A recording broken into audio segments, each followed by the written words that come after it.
بسم اللہ الرحمن الرحیم نحمدہ و نصلی علی رسول الکریم۔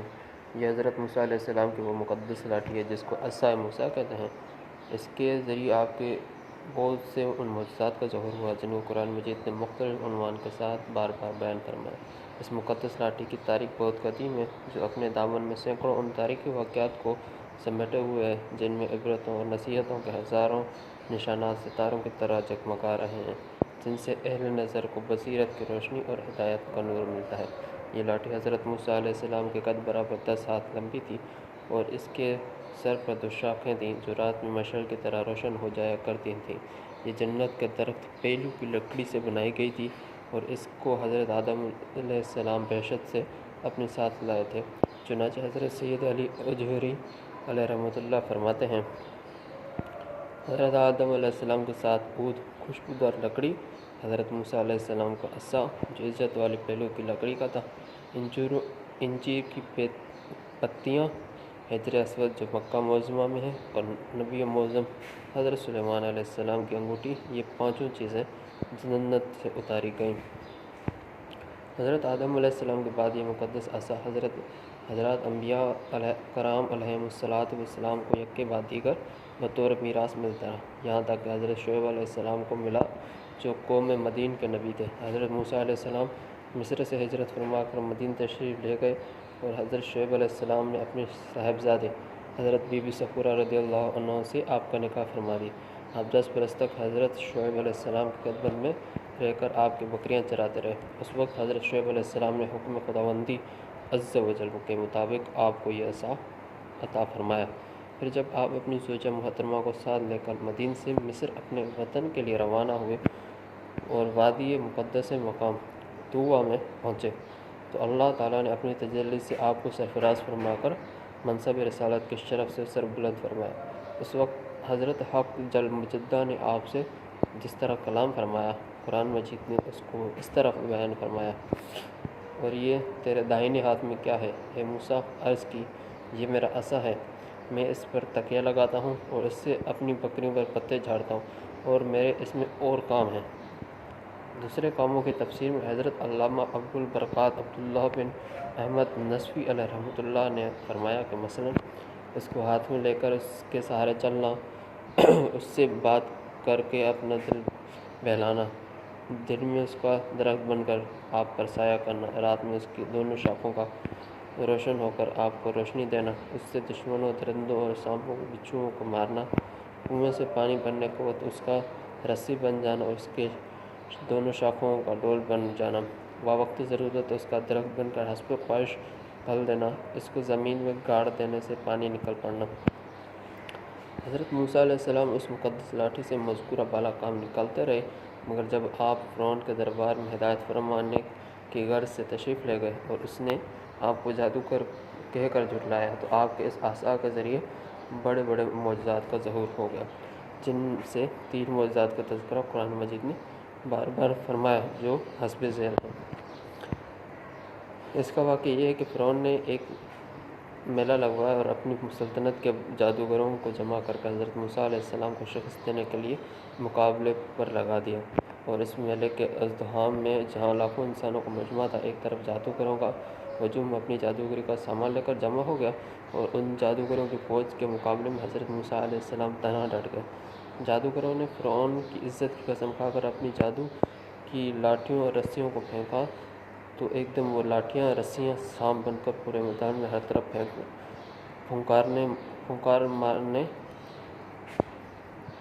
پورے میدان میں ہر طرف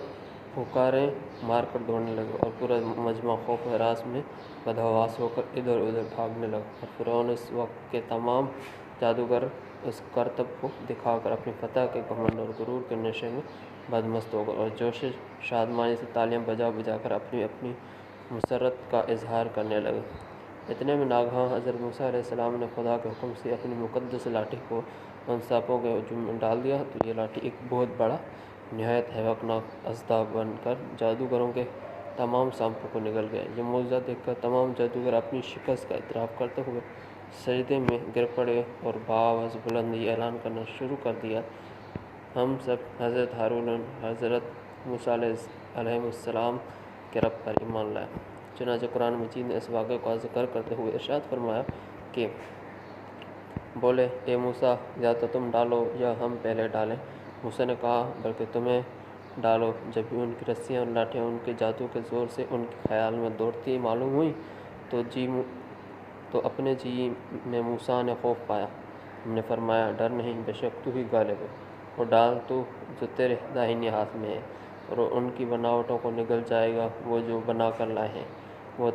تو جادوگر کا فریب ہے، اور جادوگر کا بھلا نہیں ہوتا۔